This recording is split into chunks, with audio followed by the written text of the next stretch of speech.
What is up, weather enthusiasts? I'm your host, Pat's Path Predictor. Let's get right into the weather. Alright, so here's the situation we have for you, ladies and gentlemen. We have a lot of new updates to talk to you about today with Tropical Storm Erin, as it is potentially now going to be approaching the Lesser Antilles.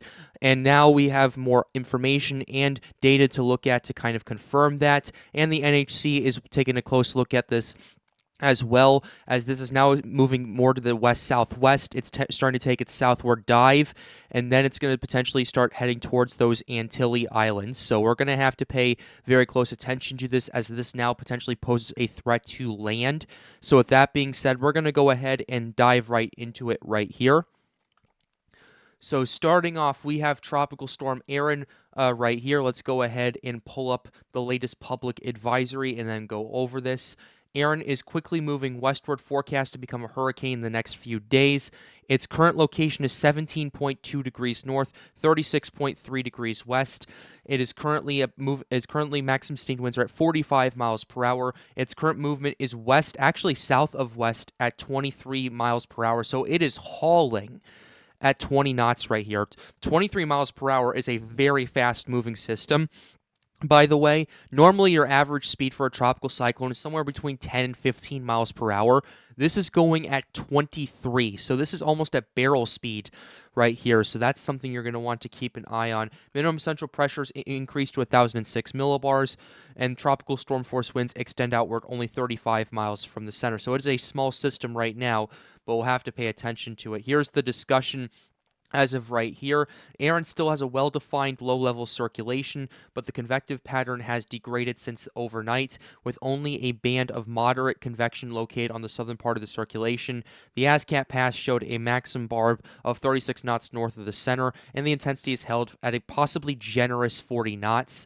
Most likely, this is the result of Erin's fast motion, which is south of west at 20 knots. So that's kind of your situation that you have right here. They're kind of being a bit aggressive with the intensity. Personally, I think it's around 40 miles per hour based on some data I've seen and that has been returned to me from my tropical team at Storms United, but we'll have to watch and see how that pans out. Now, this is the juicy stuff I wanted to go into right here. In the environment of marginal water temperatures, 26 to 27 degrees Celsius, which is about 79 to 81 degrees Fahrenheit for those of you living in the United States and the territories, and low atmospheric instability and moisture appear to remain nearly constant over the next 24 hours or so. Therefore, little to no intensification is expected through early Wednesday. That is not really surprising. Despite the low wind shear, there's still some dry air and there's still some cooler waters that the system needs to chug through. The environment and water temperatures become much more suitable for development and strengthening by 48 hours. Since the cyclone already has a well-defined structure, it could be a hurricane by late Thursday. Continued strengthening is forecast after that time, and the NHC forecast continues to show Erin becoming a major hurricane by day 5, which is early Sunday. There is quite a lot of spread on the intensity models, and the NHC prediction is in the upper regime of the envelope, close to the SHIPS model, Florida State Superensemble, and Icon Intensity Consensus. So that's something we're going to want to watch right here.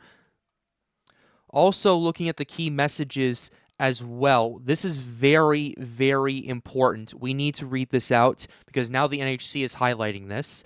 Although it is still too early to know exactly what impacts Erin might bring to the northern Leeward Islands, the Virgin Islands, and Puerto Rico, the risk has increased for Erin to move closer to these islands over the weekend.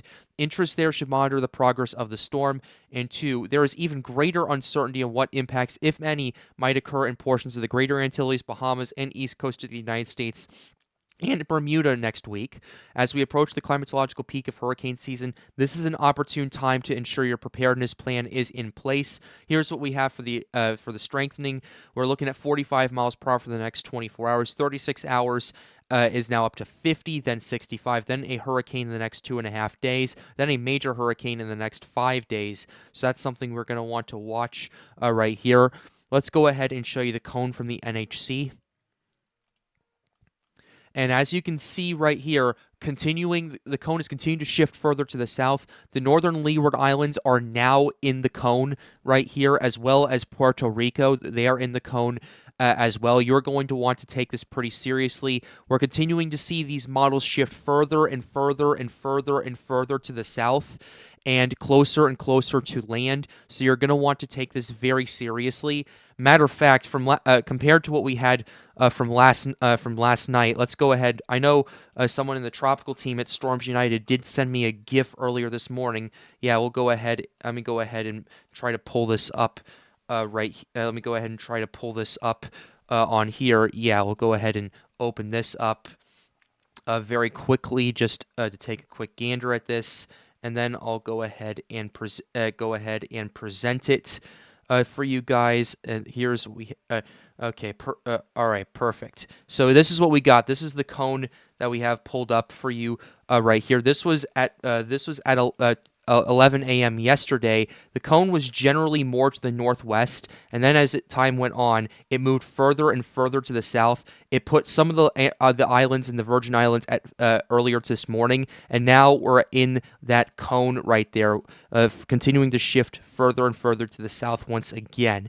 So you're going to want to take this very seriously right here, because we are starting to see potential impacts to land, and we'll continue to keep you updated on that here on the Pat's Path Predictor channel.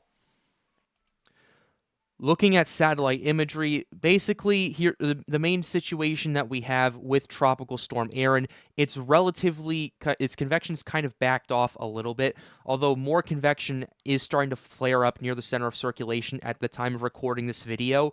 But the main story has been how this system has been moving further and further and further to the west-southwest, and kind of continuing to take that dive to the south like many of the hurricane models are forecasting it to.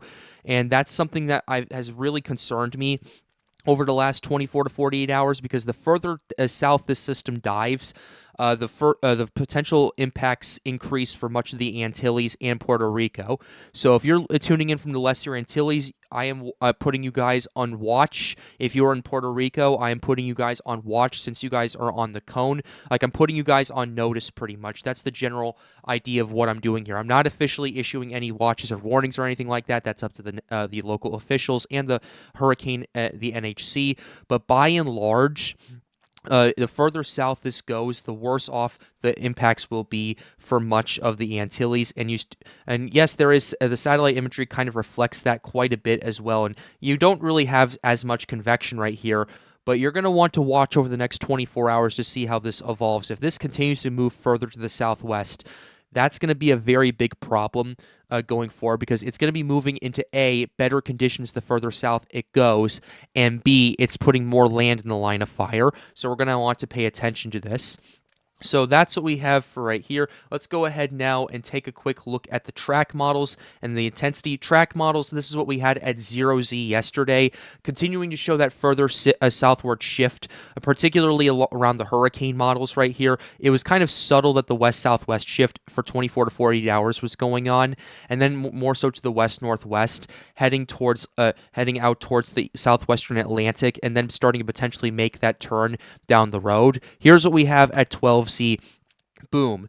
It's quite a bit, it's kind of leveled off a little bit right here, but still the hurricane models, the halves A and halves B, are shifting considerably further to the south. And considering what I've seen from observations is the current center of the circulation is already further to the south than what the NHC guidance has, that is pretty concerning to me, and I think we're going to continue to see this southward shift, because what the models aren't taking into account right here is there's expected to be a strengthening ridge in parts of the subtropical Atlantic that's going to push on the tropical cyclone and cause it to dive further to the south. That's your synoptic steering current right there.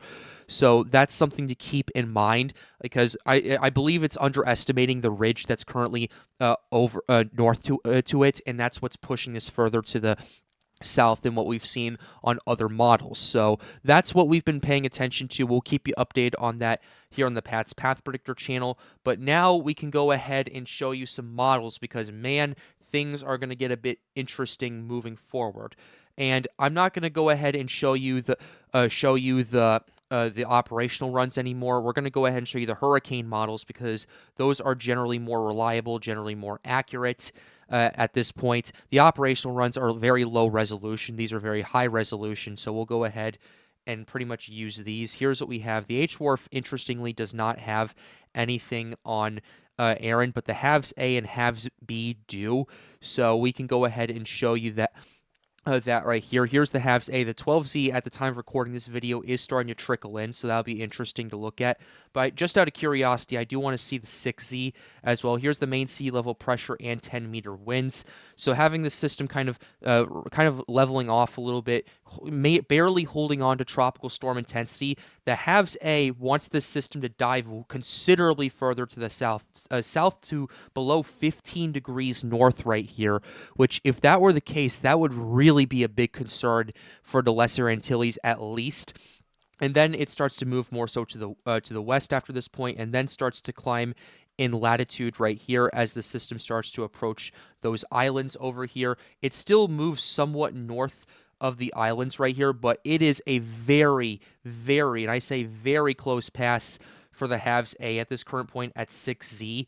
Already, and this system is already kind of a tropical storm, potentially reaching hurricane strength as it's moving north of the Virgin Islands and Puerto Rico right here. So that is something very concerning we're going to want to pay attention to. Here is the halves B run for you right here. Let's go ahead and take a look at the 6Z right here. Halves B has the system diving even further to the south, around 15 degrees north, and then starting to trickle up and gain in latitude as it approaches the Lesser Antilles, but still a very close pass at these current model runs right here, just generally moving to the north of that.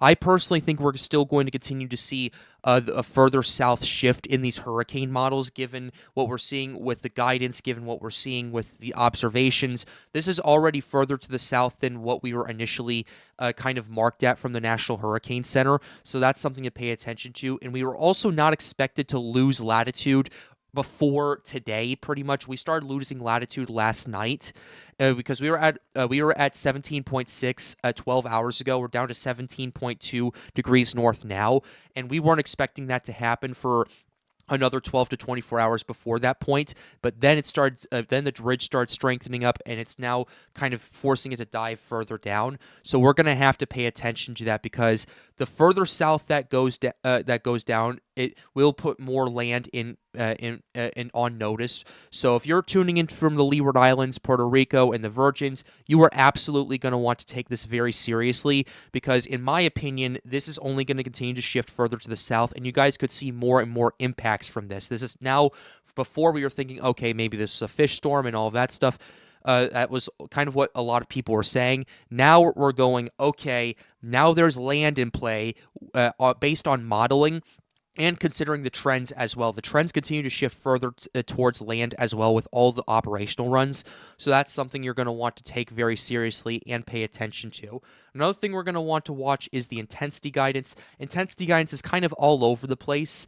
I'm noticing right here, the HMON intensity guidance wants this at Category 4 strength in the next 5 days. HWRF at Category 3, but the majority of the runs kind of take their time. It kind of waits for, I'd say, about 24 hours before any meaningful intensification starts to take place, and then it's kind of gradual. You start to get up to potentially hurricane strength, at least the 50-50 guidance, about 72 hours out. So this is going to take its time to develop, to not just develop it, to organize and strengthen once again. It's got to wait for it to get into better conditions, but then it's going to start moving through, and you're going to start seeing, honestly, the majority of the models already at major hurricane strength by the time we're at 5+ days out. So that is something we're going to want to keep in mind. You still have Category 2 and Category 1 outliers right here, and kind of aligning them up with the track models. Yeah, these are pretty interesting to say the very least. They're kind of more on the northern side, these weaker runs are, compared to the southern side, which is a bit more on the stronger end. So you're going to have to pay attention to it. But that's kind of what we have going on with the guidance. I want to go ahead and show you some conditions right now, because we can always look at the models and go, okay, they're calling for this, but what's driving this? What's driving these increases right here? And starting off, we have your global sea surface temperatures. Where Erin is currently right now is in an area of about 26 degrees Celsius. Hovering right about over here as it continues to dive further to the south, it's going to be entering 27 degrees Celsius waters around I'd say like 43, 44 degrees west. And then as time goes on, it's going to be moving into 28 and then 29 Celsius, which is in the lower to mid, actually, that's in the mid 80s in terms of degrees Fahrenheit water temperatures right there. Much more conducive energy, much more conducive environment over there for convection and strengthening for this system. Really, the only thing that's holding this back is the cooler waters and maybe some dry air. But because it's of its southward shift, it's moving out of that dry air, and it just has to deal with a few stability issues right now. So we'll have to pay attention to that right there. Taking a quick look at the ocean heat content, OHC continues to be very concerning. Where it's at right now is in like at most 25 OHC. So I'm not particularly that worried about that at this current point in time.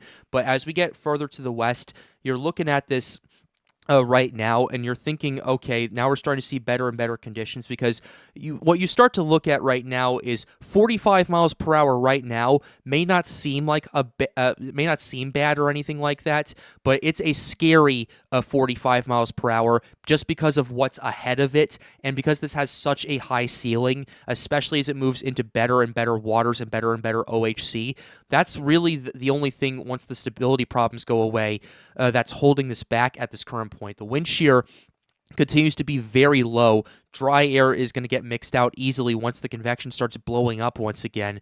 But by and large, this is a very concerning situation we've seen evolve, and the fact that we've seen the guidance shift further and further and further and further to the south, both on my videos and on stream last night, that is quite the concerning trend, especially as Erin moves towards the west at a very fast rate too. So that's kind of what we have with the ocean heat content. Just out of curiosity, I do want to look at the dry air, at least in terms of the synoptics right here. We'll go ahead and use the European, and then we'll go ahead and shift over to the North Atlantic. For this right here, it won't be the best example, because personally, I think the European is kind of being a little bit more trough friendly than what we were originally expecting. Which, by the way, another point I want to make out with this is a lot of these troughs that are digging down are, especially in the summer, according to Eric Webb, are pretty hard to verify over North America, and that's favoring more of a ridge pattern that could potentially drive this system further to the west and potentially bring more impacts to the Greater Antilles, the Bahamas, and eventually the United States. So that's another concerning thing we are noting right here. That was something we were talking about last night. But looking at the moisture real quickly, here's what we got for you. Moisture, where it's at right now, it's actually in a pretty good area of moisture. Yes, there is some dry air, but as more convection starts to fire up as it moves into those warmer waters, it's going to easily mix out quite a bit, and it's going to be able to sustain its own moisture pool, especially as it moves further to the west. And yes, there might be some dry air surrounding it, but kind of from what we saw last night with the outflow that really pushed out right here, we can go ahead and show you that and see what the latest is on the DAPIA website right here. We can kind of give an idea. Yeah, because of the amount of outflow that kind of pushed out last night, it kind of mixed out a lot of dry air compared to what we were seeing before. So I would say dry air is becoming less of a problem. And as the hurricane starts to strengthen as well, once it gets to that strength, it's gonna kind of mix out whatever dry air gets in its way. And worst case scenario, if some dry air tries to entrain in it, it can always undergo an eyewall replacement cycle and then just mix out the dry air, and that would make things only even worse, because that would only enlarge the system at that point. But I'm getting a little bit ahead of myself. But the conditions are only getting better and better the further out we go with Tropical Storm Erin. And because this now poses a credible threat to land, both according to models and the National Hurricane Center, you're going to want to take this very, very seriously, and we'll keep you updated here on the Pat's Path Predictor channel. We're going to be streaming tonight starting around 7:30 Central Time, 8:30 Eastern Time. So be sure you stay tuned for that. We're going to be dissecting the latest advisory, looking over conditions and model guidance to kind of see what's going on with that. So hopefully you can join. What a stream we had last night. Thank you for all the mad love and support you've given the last 3 days. It's been unbelievable. Be sure to like the video and subscribe to the channel if you are new. We are close to 13,000 subscribers. Let's see if we can get that done today. And with that being said, have a wonderful day, guys. Stay safe.